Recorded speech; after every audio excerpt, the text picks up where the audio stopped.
Hi, today our project's going to be working on our 856. We noticed over first cutting of hay that some of the tie rod ball joints were a little loose. In the field we got one changed, but now we're going to go through and replace the other outer and the two inners. We still have quite a bit of play in the front end, so we're going to go ahead and get those changed out, and we'll show you kind of how it's done. So for starters, this is of course your outer, and then you have your inner. On the other side is the one we already got changed.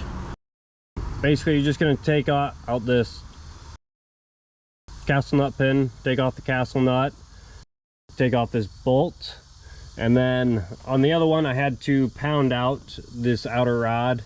It was pretty stuck in there. Yeah, that was a fun time. And then essentially you just turn it off there, and then you'll same thing over there, you'll pound those off and pull that out. Not a hard job, and it's not actually too bad. For parts, we actually got IH parts. Here's the outer, here's the new inners. Here's the old one. As you can see, it's got quite a bit of play in it. It's pretty sloppy. Hopefully we'll get that taken care of, and we will get the front end tightened back up. So, like I said, you're just going to take this pin out.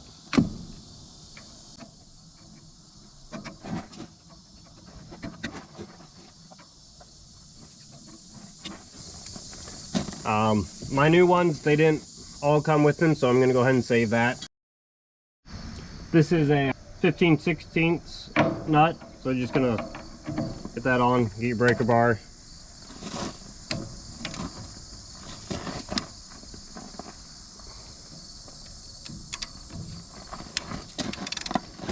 Break it loose, and then she'll come right off.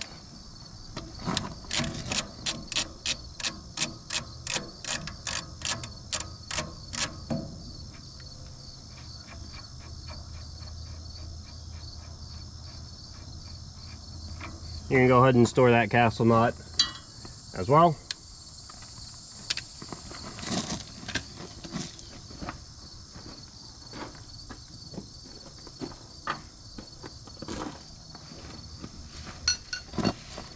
So there's a couple ways that you can get that off. You can use your fork and you can get it underneath there and it'll break it loose. Or you can just, if you don't have that, you can use a hammer and just pound on the top. If you are planning on saving this ball joint, you just need to separate it for some reason, whether you're repairing this arm or you got something else going on. Leave your castle nut on upside down, right on there, get it a good bite, and then you can just use your hammer on top of your castle nut, so you don't screw up your threads at all. So you just put it on there and you'll just be able to pound on that. It'll give you a little bit more surface area and you won't screw up your threads. But we're not saving this, that's going right to the scrap pile. So we're just going to take that off, and we're going to use a fork, see if that gets it off. If not, we'll just hammer.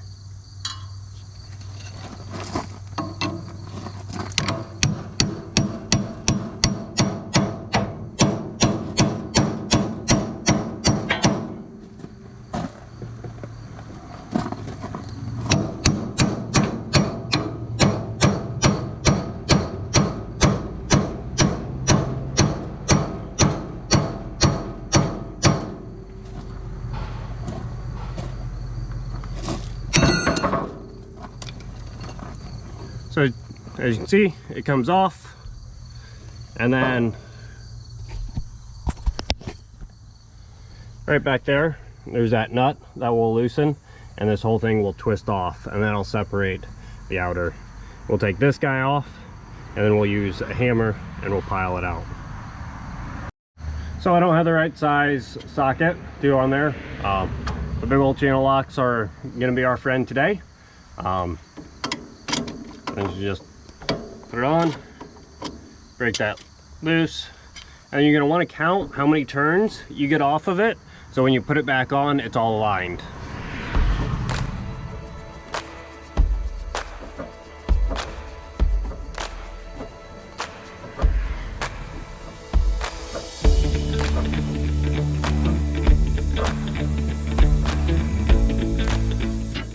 So about 15 turns and it got it off pretty easy. So next, kind of the same thing, you'll take that pin out of there, you'll take that castle nut off, and you'll take that off, and that'll get your inner off.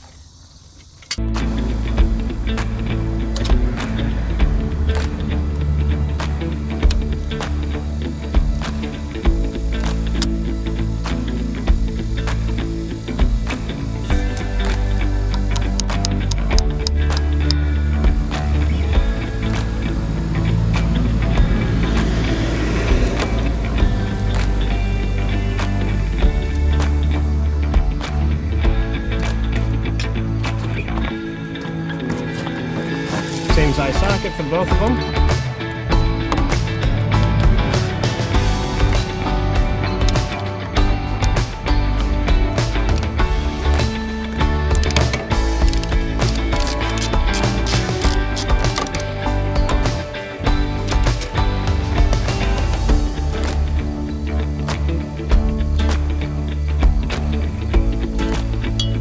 So this one might be a little bit more difficult because you can't get the hammer square on top.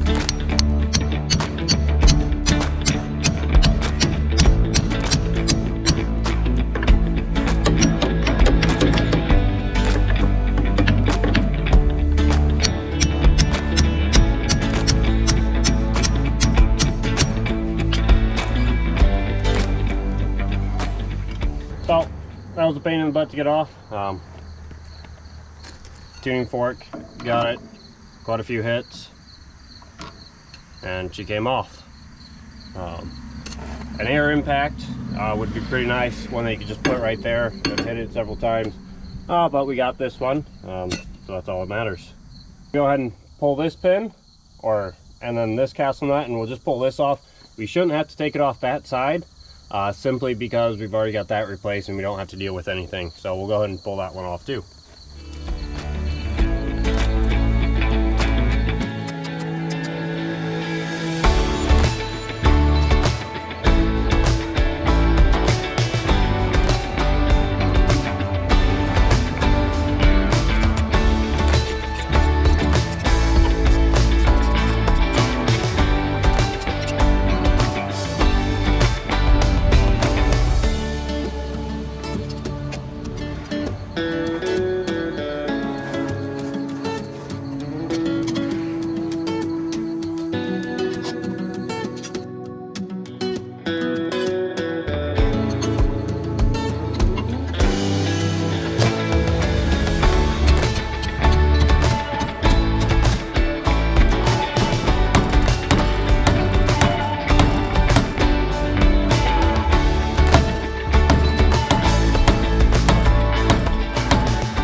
Like that, she's off.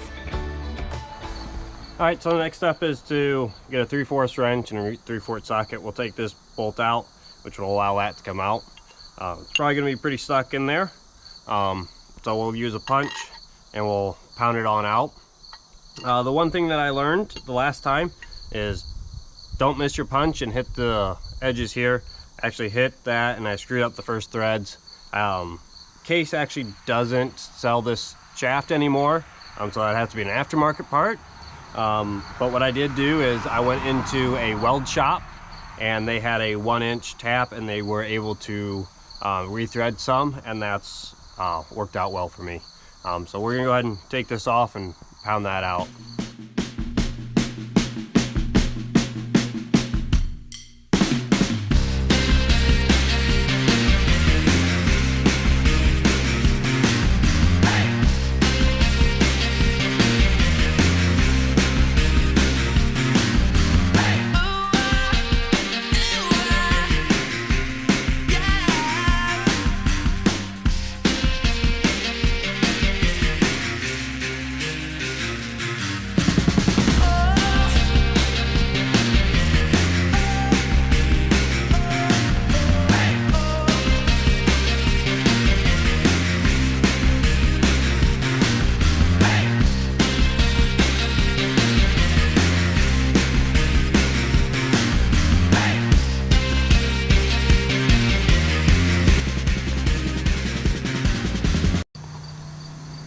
So that one came out considerably easier than the other one, just a few pounds, a few hits, and got right out.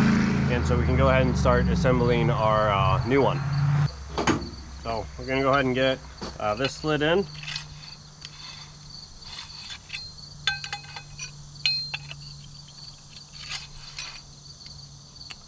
For our setup, last one's gonna be right there, and then we will get that on and we'll get our nut put back in.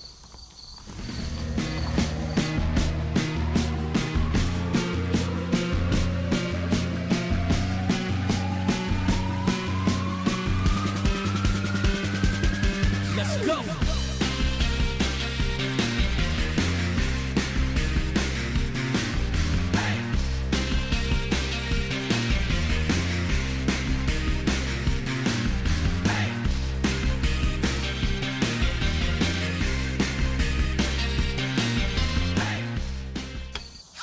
So then we're going to take our new inner,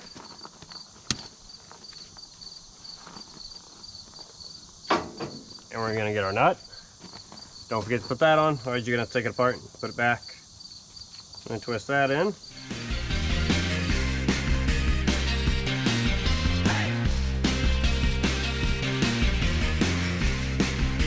And we're going to go around our 15 times that we counted.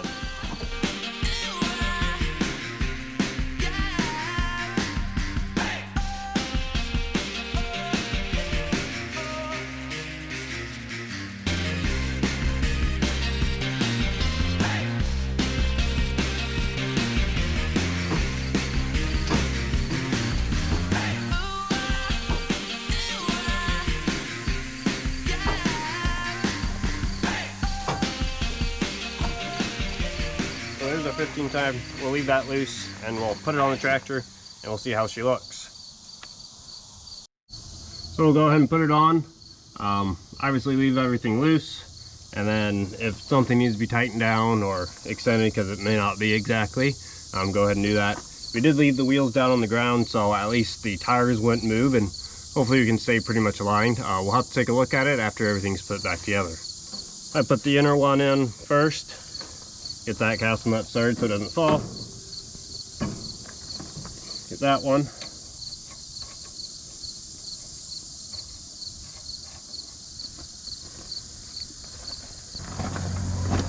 It's a pretty tight fit, so it might need a little help getting started.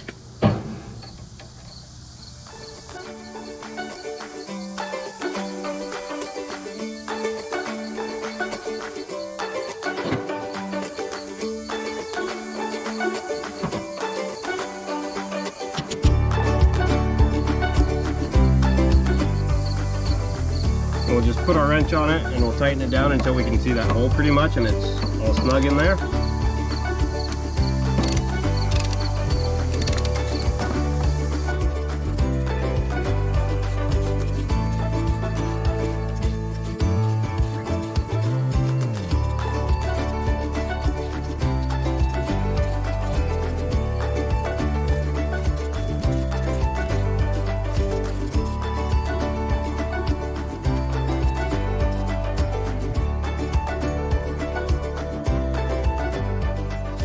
So it's pretty well pulled up in there. There's a small hole that key goes through. So go ahead and make sure that's pulled through. Grab our pliers. And we'll bend that back. And that'll stay in place. And then essentially we'll go ahead and do the same. We'll tighten that guy up. We'll thread in that one and we'll put it in there. And then pretty much that job, other than making sure everything looks correct, wheel wise, make sure our wheels aren't twisted one way or another, will be pretty much completed.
All right, so we got everything tightened up, put back together, and ready to rock and roll.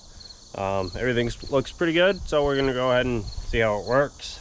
Other than that, the same setup for most IH tractors, most ag equipment in general, even some basic cars. I mean, it's all the same setup.